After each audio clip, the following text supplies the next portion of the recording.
The Savage Nation contains adult language, adult content, psychological nudity. Listener discretion is advised.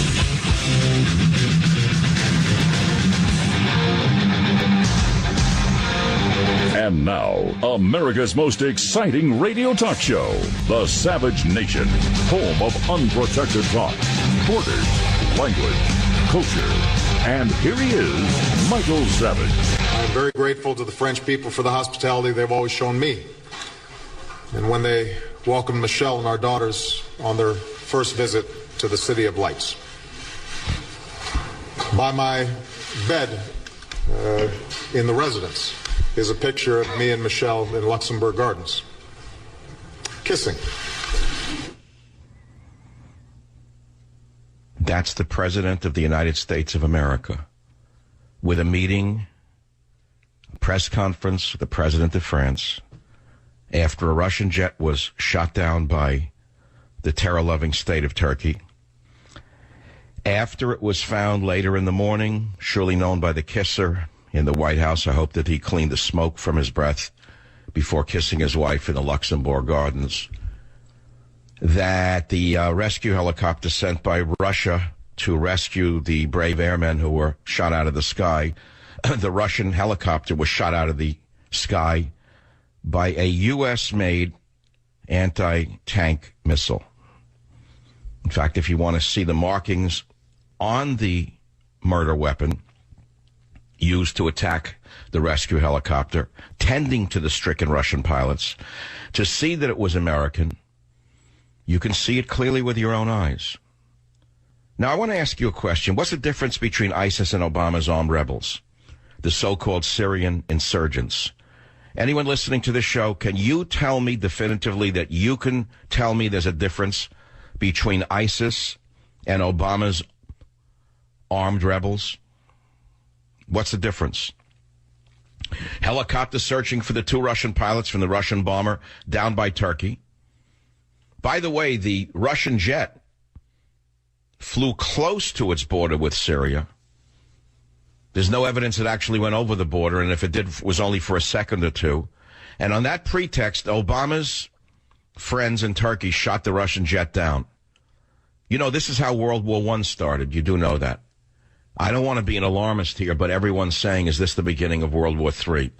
Are we being drawn into World War III? And then you have to ask yourself, what is the end game?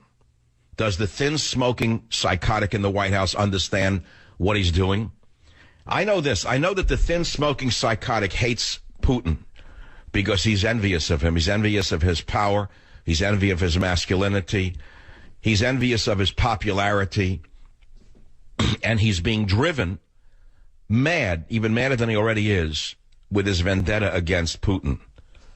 So he tells Turkey to shoot down a Russian jet that may or may not have gone over the border. We don't know, by the way.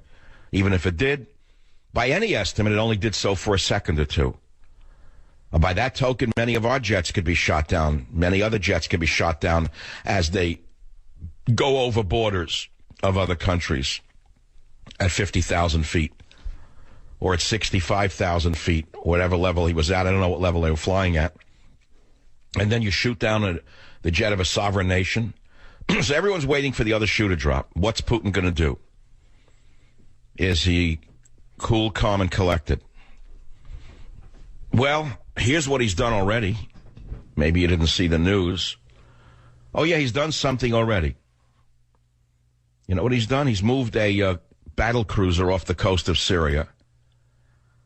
Yep, came out just now. Battle cruiser off the coast of Syria with instructions. Instructions. Deploys missile cruiser off Syria coast, ordered to destroy any target posing danger. Now, any target posing danger could be a vast array of any target. It can be anything. What's any target posing danger? Well, what's any target posing danger? Russia deploys missile cruiser off Syria coast, ordered to destroy any target posing danger. Now, by the way, as this is going on, the insane, mad Islamists, the Muslims, Allah Akbar people, the Allah Akbar, the same ones who chanted Allah Akbar as they kicked the Russian pilot to death, they're our friends now. And the Christians in the airplanes are our enemies. You do know that Russia's a Christian nation. You do know that. You know that there's a Russian Orthodox Church. And you know which side Obama's on. He's not on the side of the Russian Orthodox Church. He's on the side of the Allah Akbar people. Because they're the friendly Allah Akbar people, not the unfriendly Allah Akbar people. But in any case, the unfriendly, or is it the friendly Allah Akbar people, have just committed a terrorist act in Tunisia, killing 12 members of the Tunisian president's personal guard. As we speak, they're on a warpath around the world. France, Mali, Tunisia. What's next? Do you understand that we are at war? Do you understand that our enemy is everywhere? Do you understand we have a dunce in the White House who's on the wrong side of history and that we are in danger? That's, of course, one man's opinion. After all, I'm quite opinionated. I just wrote an encyclopedic book called Government Zero. That's how much I think of your president. Now, if he was only a zero president, I wouldn't be as alarmed as I am today. Because I don't think he's president zero. I think he's president less than zero. Because that means if you draw the line, you will see that he's on the other side of the equation.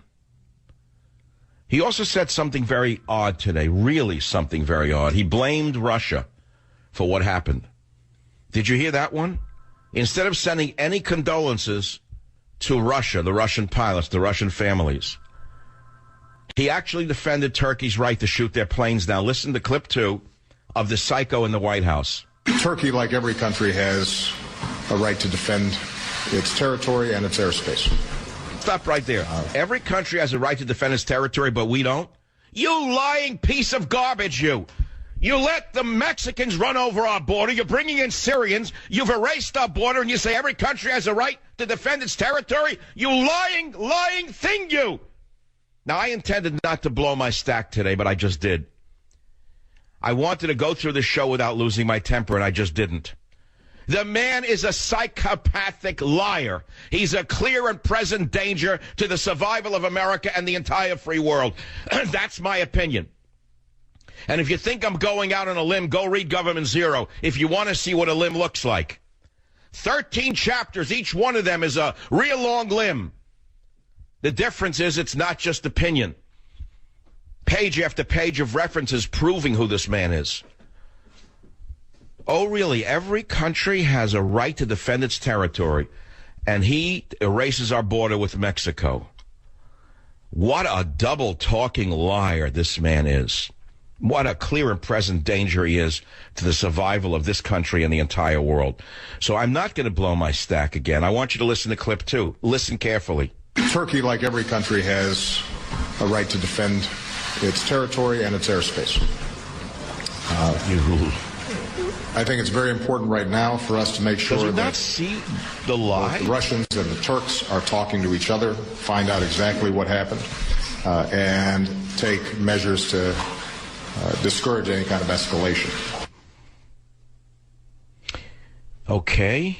Russia deploys missile cruiser off Syria coast. Order to destroy any target posing danger. Dateline, Tunisia. Allah Akbar people take over a bus with the president's aides and kill 12 of his aides. That's the president of Tunisia. Dateline, France, northern France. Allah Akbar people, hostage situation, gunshot wounds. Everywhere you turn, the Allah Akbar folks are doing what they do best. Not curing polio, not treating diseases, not sending aid to the blind, not building crutches for crippled children, not tending to wounded, but creating murder and havoc around the globe. They're not terrorists. They're a death cult. This has nothing to do with religion. It has to do with a death cult. I don't care what you call it. There's a death cult, and it's winning. We're losing. No matter what the thin smoker says, we're losing the war. And he let this disease metastasize. He let this virus grow. He gave the virus weapons. He gave the virus shelter. He gave the virus propagandist cover. He owns the virus. He created this Ebola of the world. Obama has created this terrorist Ebola that is spreading around the world. He owns it. I have questions, but what's the point? All of you want to say what you want to say. Was it Obama's girlfriends, meaning the sorority that's ruining the world, behind the shoot-down of the Russian jet? Was it Obama's sorority behind the shoot-down of the helicopter searching for the downed Russian pilots? What's the difference between ISIS and Obama's armed rebels? Are we being drawn into World War III? What's the end game of the sorority? I also found the names of the refugee racket. Oh, yes, I did some research for you. You're not going to believe this. We have new names of those in the refugee resettlement racket. Now, their names don't end in vowels. They don't end in vowels. Like, remember the old days when you'd hear gangsters being brought before Senate hearings? They all had Italian names. And you all reveled in, it's the mafia did it. Well, none of these names end in an O, but they're doing more damage than the 5 families ever did to America. The damage being done by these psychopathic humanitarian liberals and the amount of money being stolen from the national treasury under the guise of humanitarian resettlement far exceeds that of organized crime. On that happy note, I take a quick break. Join the Savage Nation. Call now, 855-400-SAVAGE, 855-400-7282. Savage. The Savage Nation is sponsored by SwissAmerica.com, the only company I trust to protect my wealth and financial future. Call 1-800-289-2640. If their priority is attacking the moderate opposition that might be future members of a inclusive Syrian government, Russia's not going to get the support of us or a range of other members of the coalition. But I do think that there is the possibility of cooperation. The sooner we agree to this political process, the less likely that you have the kinds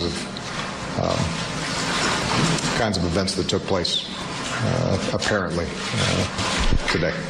This is as close as he's come to admitting that he told Turkey to shoot down the Russian plane in order to provoke a Russian. You want me to play the chess game for you, make the moves, or is it too fast? I mean, I could have done the chess move for you already and moved on. But I realize that most listeners play checkers or backgammon, not triple electronic chess as I do. And I'm not boasting, but I'm telling you the way my mind works. I see the game so clearly that I may as well lay it out for you. Then you can do what you want with it. He just said, come along with us, old Russia, or stuff like this is liable to happen again. You didn't hear that? You didn't hear the Peasant Avante, the leader of the free world, threatening Russia, saying events that took place apparently today? If you listen to this man's words and you deconstruct them, as I do, for a living, and you listen to what he just said, he just threatened Russia, that unless you agree with us on supporting the cousins of ISIS, who he calls the moderate Syrian rebels, they're no different than ISIS, by the way. The only difference is what kind of knife they use to cut people's heads off.